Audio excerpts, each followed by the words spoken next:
Welcome to रेशमी educational society. तो ये हमारा सॉल्यूशन स्टॉप सीरीज़ का पार्ट 4 वीडियो है सीक्वेंस सीरीज चैप्टर का, जिसमें कि हम लोग 2025 जेईई मेंस का पीवाईक्यू कर रहे हैं इस सीरीज़ में। तो इस सीरीज़ का सेकंड चैप्टर लेकर आए हैं। फर्स्ट क्वाड्रेटिक इक्वेशन था, वो कंप्लीट हो गया। सेकंड चैप्टर आया है सॉल्यूशन स्टॉप सीरीज़ का, वो है sequence and series. Already 3 videos are uploaded. This is part 4। तो देखते हैं क्वेश्चन क्या है हमारे पास। क्वेश्चन आया है कि consider two sets A and B. दो सेट है A and B, each containing 3 numbers in AP. हर क्या बोल रहा है कि ए के अंदर भी 3 है एलिमेंट और बी के अंदर भी 3 एलिमेंट है, ठीक ना। और वो सारे किस में है, एपी में है। Let the sum and the product of the elements of A B 36 and P. कहने का मतलब कि जैसे ए है हमारे पास, ए में टोटल कितने एलिमेंट प्रेजेंट है, 3 एलिमेंट है, और वो सारे किस में है, ए पी में है। अब बोल रहा है कि इस तीनों एलिमेंट का जो सम है वो 36 है, और इन तीनों एलिमेंट का जो प्रोडक्ट है वो पी है, ठीक। सेम उसी तरीके से बी में भी हमारे पास 3 डिफरेंट एलिमेंट हैं, ये भी ए पी में है, और इसका भी सम हमें दिया है और इसका भी हमें प्रोडक्ट दिया हुआ है। देखते हैं सम प्रोडक्ट इसका क्या दिया है। And the sum and the product of the element of B B 36 and Q. इसका भी सम 36 है एंड प्रोडक्ट जो है इसका क्यू है। Let D and D be the common difference of A P A and B. इसका common difference A P का D है और इस बी वाले का कॉमन डिफरेंस कैपिटल डी है, ठीक। Respectively such that D is equal to, एक रिलेशन हमें दिया हुआ है, capital D is equal to small D plus 3, ठीक ना। ये एक हमें दिया हुआ है ये रिलेशन।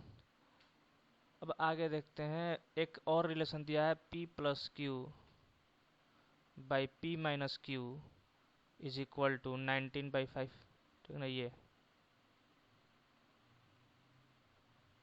ठीक। और एक रिलेशन ये दे रखा है कि d इज इक्वल टू क्या है, स्मॉल डी प्लस 3।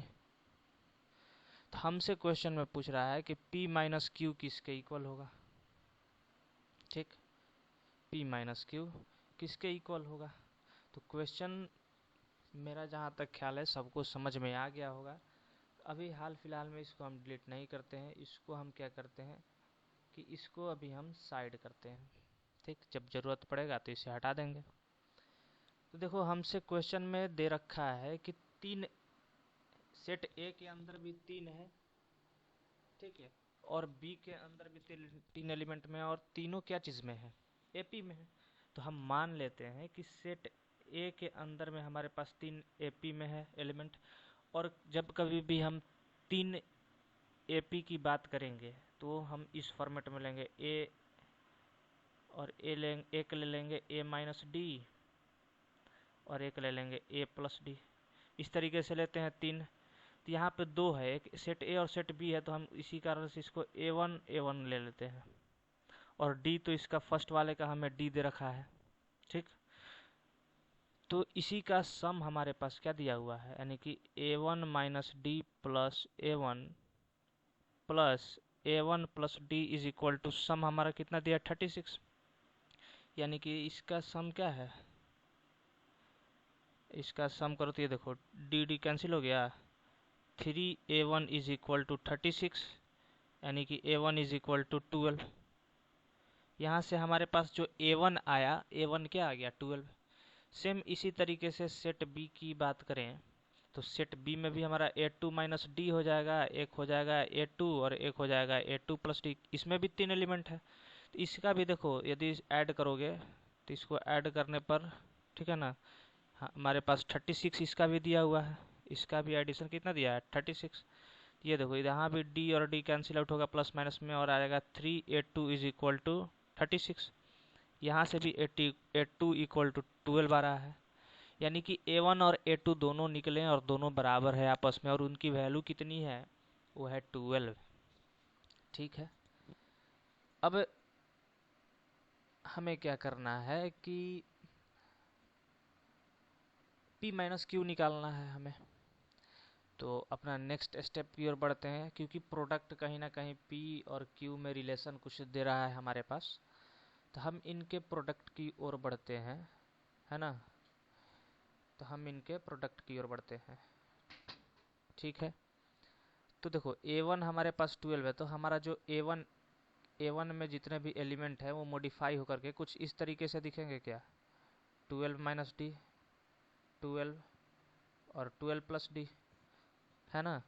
और बी के अंदर भी, अच्छा एक चीज़ ध्यान देना, यहाँ तो कट रहा है लेकिन हमारे से मिस्टेक क्या हुआ है कि इसका कॉमन डिफरेंस कैपिटल डी है, ठीक है ना। इसका कॉमन डिफरेंस क्या है, कैपिटल डी है। तो यहाँ पे हो जाएगा 12 माइनस कैपिटल डी, 12 और 12 प्लस कैपिटल डी। ठीक, ठीक है जी, बहुत बढ़िया। तो इन्हीं का सम हमें दे रखा था, तो 36, तो इन्हीं से हम क्या किए कि फर्स्ट टर्म अपना निकाले। अब नेक्स्ट देखो क्या करेंगे, हमारे पास एक रिलेशन दे रखा है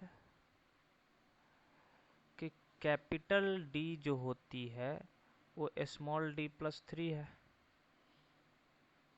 है ना। एक रिलेशन, इसको अभी ध्यान में रखना। और एक और इसी के साथ साथ रिलेशन दिया हुआ है कि ये P प्लस क्यू वाला।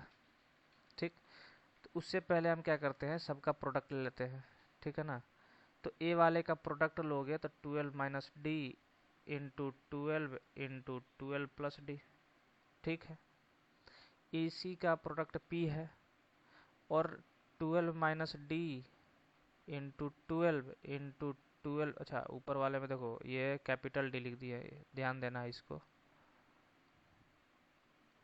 12 प्लस डी, ये Q है। अच्छा एक चीज़ देखो, हमारा काम बनता हुआ कब दिख रहा है, यदि हम इसका रेशियो ले लें तो एक 12 12 कैंसिल हो रहा है, तो हम क्या करते हैं ना कि P बाई क्यू ले लेते हैं। P by Q equal to क्या हो जाएगा, देखो ये 12 12 कैंसिल आउट हो जाएगा, तो हमारे पास बच जाएगा 12 minus D into 12 plus D, और नीचे डिवाइड में क्या बन जाएगा, 12 माइनस कैपिटल डी और 12 प्लस ऑफ कैपिटल डी। ठीक है, तो यहाँ तक कोई दिक्कत नहीं। अब देखो ये फर्दर हमारे पास क्या बन गया है, a plus b into a minus b, that is 12 का स्क्वायर माइनस डी का स्क्वायर, और नीचे में भी सेम 12 का स्क्वायर माइनस डी का स्क्वायर। अब हम क्या करते हैं कि इसको इरेज करते हैं, इसी को हम क्या करते हैं अब, क्योंकि A1 A2 तो 12 है, तो इसको हम यहाँ साइड में कर देते हैं, इसको साइड में लिख लेते हैं, A1 इक्वल टू 12 और A2 इक्वल टू भी क्या है हमारे पास 12 आया है। ठीक है, चलिए तो P by Q equal to, ये देखो 144 हो जाएगा, 12 का स्क्वायर माइनस डी स्क्वायर। एक काम नीचे में क्या करना है कि ये तो 144 हो गया, माइनस ऑफ डी के जगह पे ये वाला वैल्यू पुट कर दो, तो d प्लस 3 का स्क्वायर। ठीक, तो यहाँ से P by Q equal to क्या हो जाएगा, 144 माइनस डी स्क्वायर, ये हो जाएगा 144 minus of A square plus B square plus 6d होगा। P by Q equal to further हम क्या लिख देंगे, 144 minus D square by 144 minus D square minus 9 minus 6d। ठीक है जी, अब देखो यहाँ 144 माइनस 9 करो क्या हो जाएगा, 144 9 करो तो 5 3 135 आएगा। ठीक है, तो 135, तो यहाँ से हम क्या करते हैं, इसको हटा दो, यहाँ 135 कर दो, और ये माइनस 6d को इधर कर दो। ठीक है, अब हमारे पास P बाई क्यू कुछ इस फॉर्म में आ गया, तो यहाँ से क्रॉस मल्टीप्लाई करेंगे हम, तो P इंटू हमारे पास आएगा 135 minus D square minus 6d equal to Q into 144, या अभी इसको रहने दो, अभी इसको उसी फॉर्मेट में रहने देते हैं। अब हम क्या करते हैं ना, ये वाले लाइन को हम इधर इरेज करते हैं इसको, ठीक। इसे भी, ये तो गिवन है, ठीक। अब देखना क्वेश्चन में, देखो हमें गिवन है एक और चीज़ कि p plus Q by p minus Q equal to 19/5। Cross multiply करो तो ये हो जाएगा 5p plus 5q equal to 19p minus 19q। तो यहाँ से p वाले को q वाले को एक साइड कर लो, तो यानी कि 5q प्लस 19q हो जाएगा एक साइड में, और 19p माइनस 5p हो जाएगा एक साइड में। ये हो जाएगा 24q इक्वल टू ये हो जाएगा 14p। ये देखो 2 टाइम्स में कैंसिल हो जाएगा, तो ये हो जाएगा 12q इक्वल टू 7p। अब यहाँ से p by Q equal to, देखो क्या हो रहा है, p by Q equal to, q को इधर भेज दो तो 12/7। p बाई क्यू हमें मिला, p बाई क्यू हमें मिल गया, तो यानी कि इसके जगह पे हम क्या करेंगे, ये वाले वैल्यू पुट कर दो।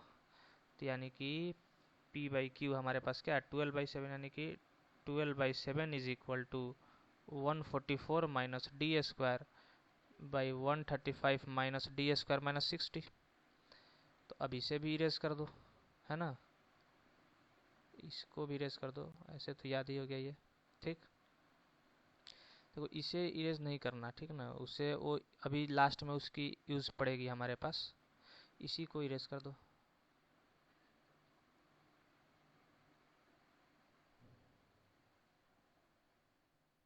ठीक है जी, चलिए। तो यहाँ तक कोई दिक्कत नहीं। तो क्रॉस मल्टीप्लाई अब कर देंगे यहाँ पे, तो यहाँ पे क्रॉस मल्टीप्लाई करेंगे तो 12 इंटू आ जाएगा 135 minus D square minus 60 is equal to 7 into 144 minus D square. अब देखो इसे मल्टीप्लाई करेंगे तो यहाँ कैलकुलेटर का यूज़ कर लेते हैं, ठीक है ना, कैलकुलेटर का यूज़ करते हैं यहाँ पे।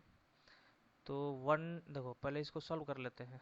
12 इंटू 135 माइनस 12d², ये हो जाएगा 72d equal to 7 into 144 minus 7d², ठीक। अब यहाँ कैलकुलेटर का यूज़ कर लेते हैं थोड़ा सा। तो 12 इंटू क्या है 135, ये क्या आ गया 1620, तो इसके जगह पे लिख देंगे 1620 minus 12d² minus of 72d equal to, ये तो ऐसे भी हो जाएगा 7 4 28 2 7 28 29 30 03 3 10, ये हो जाएगा 1008। वैसे चेक कर लो एक बार, ठीक ना, यही होगा। क्या है 7 इंटू 144 1008, ठीक है, माइनस ऑफ 7d²। अब देखो ये, तो इस साइड में कर दो इसको 1008 को, और हमारे पास इसको 12 को साइड करेंगे तो minus 72d equal to 12d² minus 7d²। अब देखो इसको 12d² माइनस 7d² क्या हो जाएगा, प्लस 5d²। तो इसको इरेज करके यहाँ पे लिख दो प्लस 5d², है ना। इसको भी माइनस करो, इसको भी माइनस करोगे तो 620 में 1008 में, तो ये तो 10 में से 8 गया 2, ये 1 हो गया है, ये 6 हो गया, यानी 612, ठीक। तो इसके जगह पे 612 लिख दो इरेज करके, ये हो गया 612। यानी कि अभी हमारा जो इक्वेशन बना ये प्लस ऑफ 72d माइनस 612, ये एक क्वाड्रेटिक इक्वेशन आया हमारे पास। इसको सॉल्व करेंगे तो हमें d की 2 वैल्यू मिलेगी। तो 2 वैल्यू हो सकता है एक निगेटिव मिल जाए, तो निगेटिव वाले को छोड़ देंगे। तो इसको सॉल्व करेंगे, मिड टर्म में स्प्लिट करो, 5 इंटू 612, इसको करोगे 2 टाइम्स में तो 2 3 जा 6, और 0 2 6 जा 12,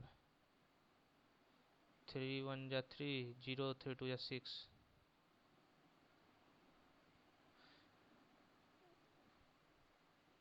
इसको करो 2 टाइम्स में तो 2 1 जा 2, और 2 5 जा 10, 2 3 जा 6, ठीक है। और ये 5 2 10 2 नहीं 20, नहीं होगा अभी भी। इसको 3 5 जा 15, 3 1 जा 3। अब देखो हम यहाँ पे कंबाइन करते हैं इसको इसको और इसको, कितना हो जाएगा 30 है, और ये हो जाएगा 51 टू जा 2 टू 5 जा 10 और 30। हाँ ठीक है 51 यही वाला, ठीक है ना। तो हमारे पास यहाँ क्या बन गया, दो चीज़, तो 5 30 और ये 30 इंटू 2 10 102, ठीक है। तो यहाँ देखो 5d² ठीक है ना, और यहाँ पे कर दो प्लस में चाहिए तो -30d प्लस 102d माइनस 612 बराबर 0, ठीक। यहाँ पे कॉमन ले लो 5d तो d-6 प्लस, ये सिंपल समझ में आया ना क्या किए हैं, ये सिंपल मिड टर्म स्प्लिट किए हैं, क्या किए हैं, मिड टर्म स्प्लिट, ठीक है। तो यहाँ पे फिर से 102 कॉमन आएगा तो d माइनस, देखो 6 टाइम्स में मल्टीप्लाई करो तो ये आएगा, तो यहाँ से 5d प्लस 102 इंटू d-6 बराबर 0।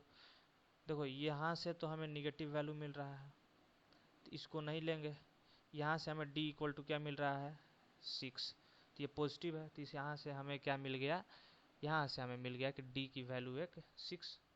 तो अब हम क्या करते हैं, इसको इरेज करते हैं, और इरेज करने के बाद यहाँ लिख देते हैं कि हमें क्या मिला, हमें मिला d की वैल्यू आई हमारे पास 6, ठीक है ना। और a1 की वैल्यू हमारे पास कितनी है 12 है, a2 की वैल्यू हमारे पास 12 है, ठीक है। और कैपिटल डी यानी कि कैपिटल डी की वैल्यू क्या होगा, capital D equal to d+3 that is 6+3, है ना। तो कैपिटल डी की वैल्यू हमारे पास क्या आ गई 9, यानी कि हमारे पास जो भी इम्पोर्टेंट मतलब कि एक तरीके से बोल सकते हैं चाहिए जो भी इंफॉर्मेशन वो हमारे पास अवेलेबल है अभी। अब हम अपने क्वेश्चन के फाइनल स्टेज पर हैं, ठीक है ना। तो देखो अब इसका यूज होगा, ठीक है ना। तो अब हम सीरीज में जो भी ये एलिमेंट हैं उनको फाइंड कर लेते हैं। तो ए में हमारे पास कौन कौन हो जाएगा, 12 minus D that is 12 minus 6 12, और 12 plus 6 that is 6 comma 12 comma 18, ये 3 है, ठीक है ना, ये 3 है। और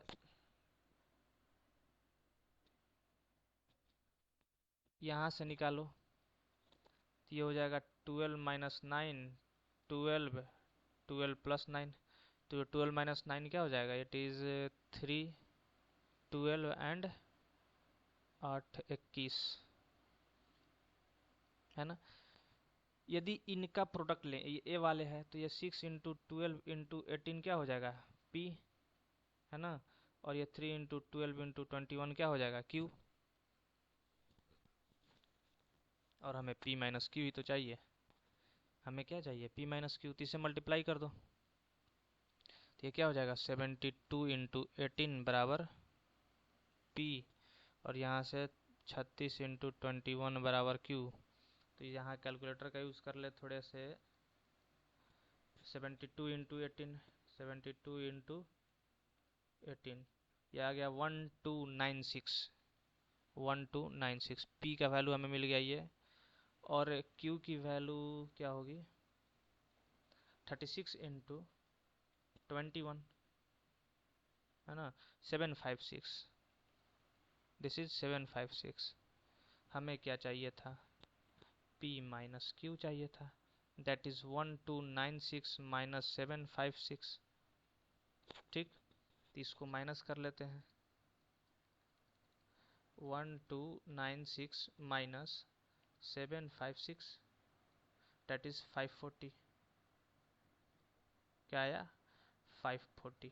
तो देखो ऑप्शन में कहीं 540 दिख रहा है, option A is the correct answer. तो इस तरीके से क्वेश्चन को सॉल्व करने हैं, है ना।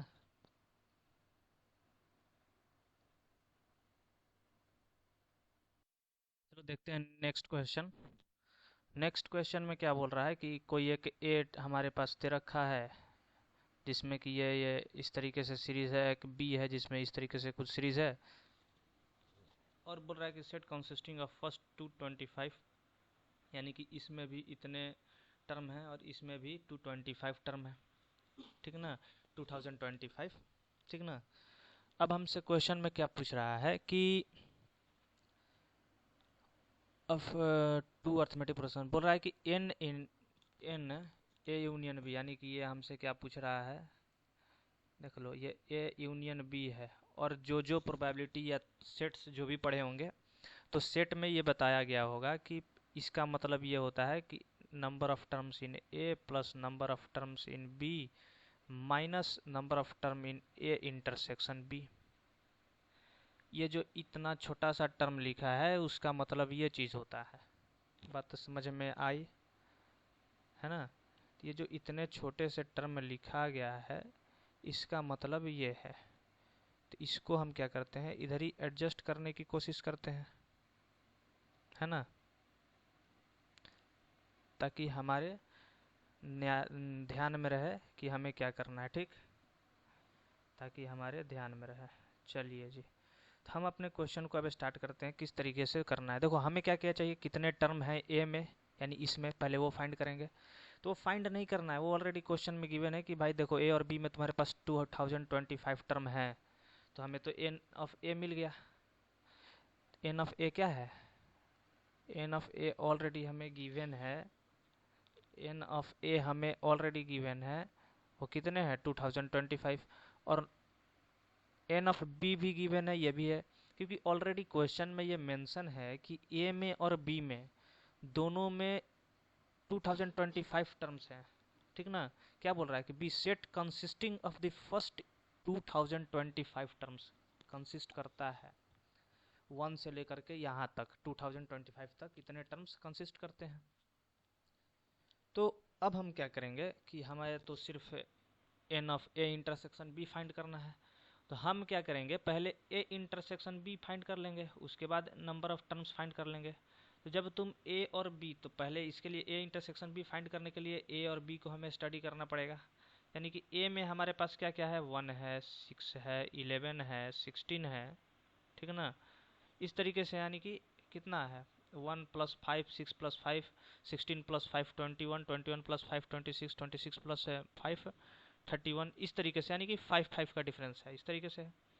सेम बी में आ जाओ तो यहाँ 9 है, 16 है, 23 है, दिख रहा है, 7 का यहाँ डिफरेंस है, 30 है, 37 है, फिर यहाँ 7 ऐड करोगे तो क्या हो जाएगा 44 है, फिर यहाँ 7 ऐड करोगे तो एक 51 है, इस तरीके से आगे, ठीक ना।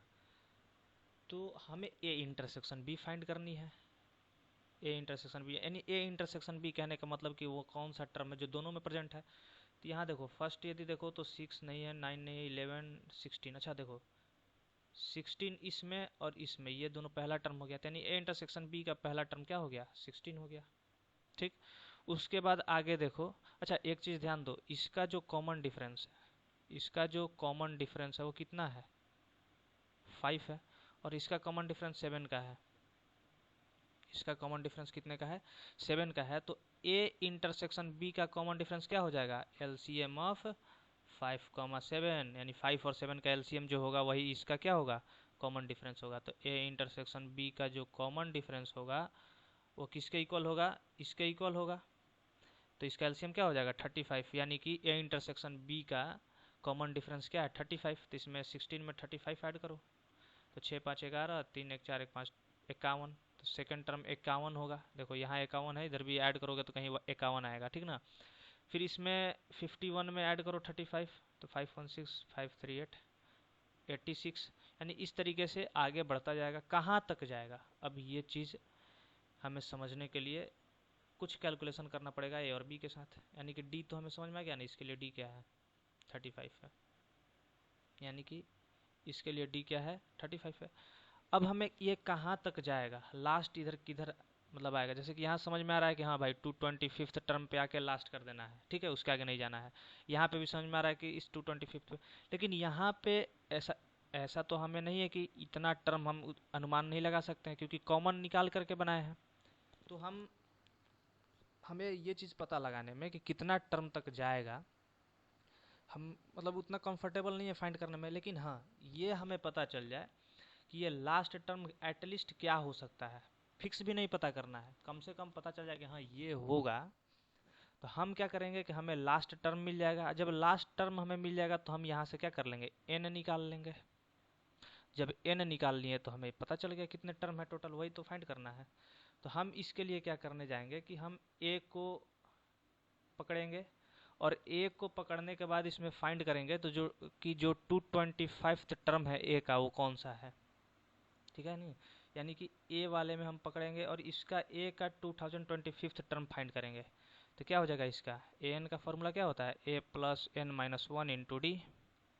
तो इसका 2025th टर्म फाइंड करने के लिए ए क्या है, 1 है, प्लस एन माइनस वन क्या हो जाएगा, 224 हो जाएगा माइनस करने पर, इंटू डी, डी इसका क्या है 5 है। तो इसका देखो क्या हो जाएगा, 1 प्लस है 5 हो जाए 22, 12 का 2 1, ये कुछ इस तरीके से आएगा। सॉरी,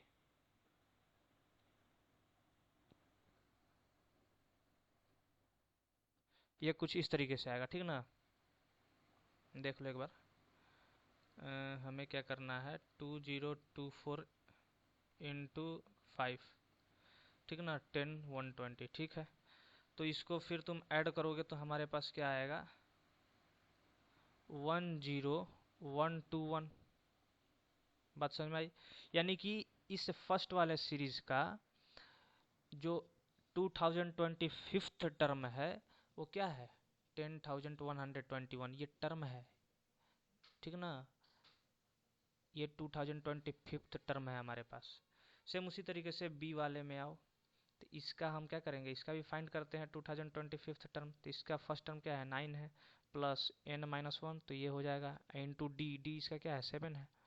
तो इसको भी कैलकुलेट करो, तो इसको कैलकुलेट करो, 2024 इंटू 7, कितना आ गया, 14168, और इसमें क्या करना है प्लस 9, ये हो जाएगा 14177। तो ये हो गया 14,177। तो अब एक चीज़ बताना मुझे कि एक सीरीज चल रहा है, चलते जा रहा है, चलते जा रहा है, वो क्या हो रहा है कि 10th पर ख़त्म हो जा रहा है, यानी कि 10वां टर्म पे ख़त्म हो जा रहा है। या वैसा समझो ना कि एक कोई सीरीज है वैसा, और उसका लास्ट टर्म जो है वो क्या रहा है 40 आ रहा है।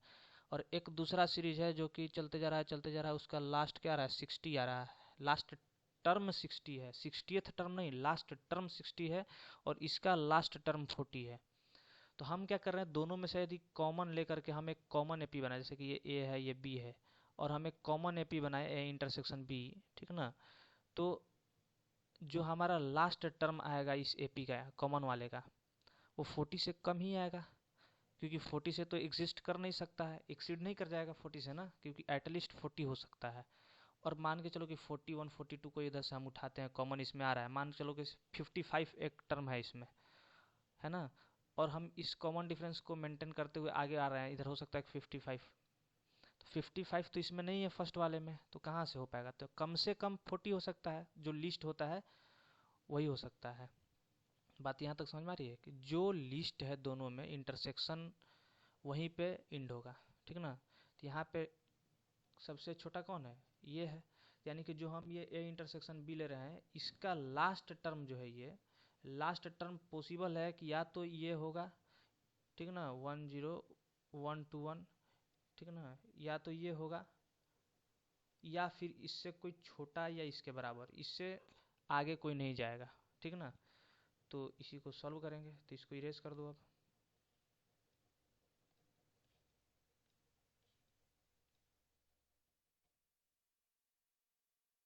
ठीक।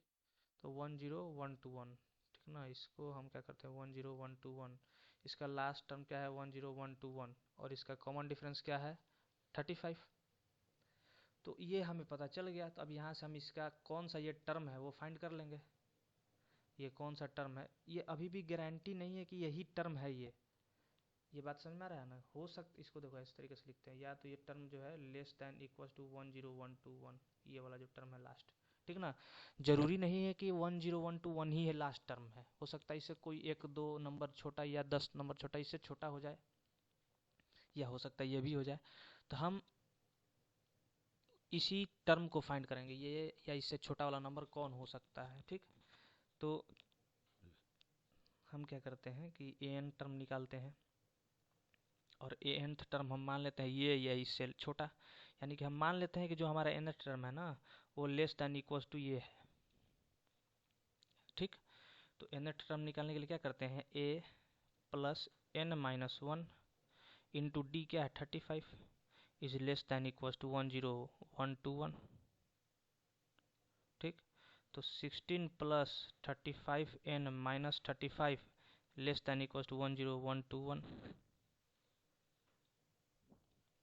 अब देखो यहाँ पे 35n ये माइनस करोगे तो 35 में से 16 तो 9 और इधर एक 19, तो -19 is less than equal to 10121,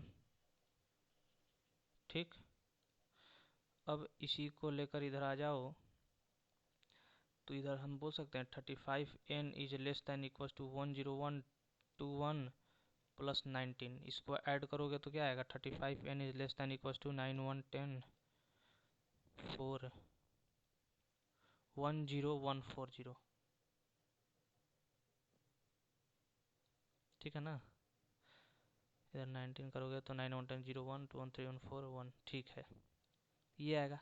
अब हमारा हो सकता है कि टर्म ये हो या इससे छोटा हो, ये भी हो सकता है, या इससे छोटा। अब इसको अभी डिवाइड करते हैं, यदि कोई पॉइंट वगैरह में आएगा तो उससे हो सकता है कि इंटीजर, नियरेस्ट इंटीजर ले लेंगे उससे छोटा वाला, वही टर्म हमारा होगा। तो यहाँ 10140/35, इसको डिवाइड करो, देखते हैं पॉइंट में आता है क्या आता है। 10140 डिवाइडेड बाई 35, ये आ रहा है 289 पॉइंट समथिंग, ठीक ना। ये क्या आ रहा है 289 पॉइंट समथिंग वैल्यू आ रहा है, यानी कि 71।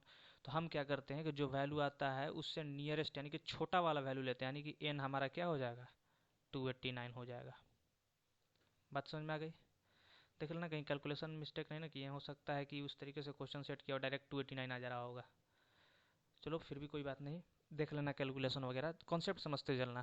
तो n हमारा क्या हो गया 289, है ना। हम इसलिए बोल रहे हैं क्योंकि 289.7 पॉइंट हो, तो मेंस वाला क्या करता है कि डायरेक्ट आंसर ये करने में मतलब वैल्यू ज़्यादा फंसाने वाला नहीं देता है, तो ये हो सकता है कि डायरेक्ट 289 भी आ सकता है, कैलकुलेशन एक बार देख लेना, ठीक। तो 289 n, ये तो पक्का है कि 289 होगा, ठीक ना, ये पक्का है कि 289 होगा। तो अब क्या करना है, कुछ नहीं करना है, आ गया हमारे पास आंसर। तो देखो क्या है, यानी कि इसके भी देखो, इसमें टोटल कितने नंबर ऑफ टर्म है ए में, ये तो यहाँ पता है 225, बी में भी 225। अब हमें ए इंटरसेक्शन बी में भी पता चल गया टोटल कितने टर्म है 289 टर्म है। तो अब हम क्या करते हैं, इसको थोड़ा इरेज करते हैं, स्पेस चाहिए कैलकुलेशन करने के लिए। तो हम क्या करते हैं, तो ये N of A union B क्या हो गया, N of A into N of A plus N of B, N of B minus N of A intersection B. तो ए में टोटल कितने टर्म है 2025, इसमें भी 2025 माइनस 289, है ना। तो इसको हम कैलकुलेट कर लेते हैं, तो 2025 गुणे 2 बार है इक्वल टू इतना माइनस 289 3761।